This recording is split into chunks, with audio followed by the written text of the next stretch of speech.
Developing this morning, one person was hurt in a house fire in Denver. Fire crews responded just before midnight.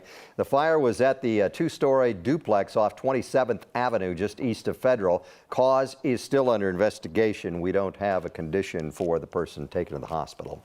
Colorado's largest school district will be getting smaller next year. This morning, we finally know 10 elementary and middle schools that DPS plans to close. Yeah, so DPS is calling this plan the Unifying Schools Plan, as in dissolving some schools into others nearby. Now, this is the list that we're about to show you of 10 schools. So the ones you see there on the left are the ones we're talking about. Those campuses would send students to other campuses. And according to enrollment data from the state education department, most of the schools on the closure list serve a majority of students that are Black and Hispanic. The school board will vote on the closure plan next month. And coming up in our next half hour, we'll hear from the president of the Denver Classroom Teachers Association about those closures. We are 13 days away from election right now, and last night, Democratic Governor Gov Polis debated Republican challenger Heidi Ganahl. Colorado Mesa University hosted that debate. It focused on several questions on the issues affecting Colorado's western slope, including water and drought, obviously big issues. Both Polis and Ganahl emphasized the need to store more water in the state, but they had different strategies on how to handle the Colorado River Compact. That's a 100-year-old agreement that has addressed water rights between several western states. We know that we need to do more. And of course, increased storage is part of this, but we also need to make sure that we have best practices in ag, increasing profitability for our farmers and ranchers, more water efficient practices. And we also need to connect for the first time in Colorado our housing policy with our water policy.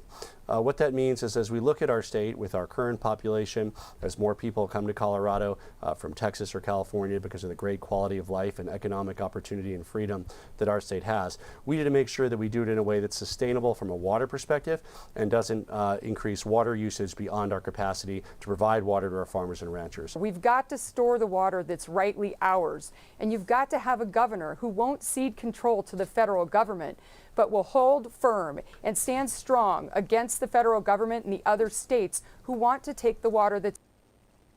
Of course, conservation is part of that. Colorado's been a leader in conservation for many, many years. But at this point, we've got to protect our water that's rightly ours. We can't let them take more than what's ours in that negotiation in the Colorado River Compact. And we've got to get these storage projects through, which are being hamstrung by the federal government. We do have good water supplies, but we've got to keep them here in Colorado and not let them flow out of our state like we're doing now. Polis and Ganahl have done a handful of debates together. Polis accepted an invitation to debate on 9 News this week. Heidi Ganahl turned down the invitation. We do have one more debate before the election, though, on 9 News, and that'll be this coming Friday night between Democratic Senator Michael Bennet and Republican challenger Joe O'Dea.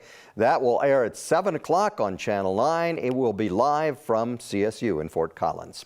And if you have questions on how to register to vote, what's on the ballot, or even you need a list of drop-off locations, we have a full voter's guide up now online. Just head to 9news.com and you'll see the link.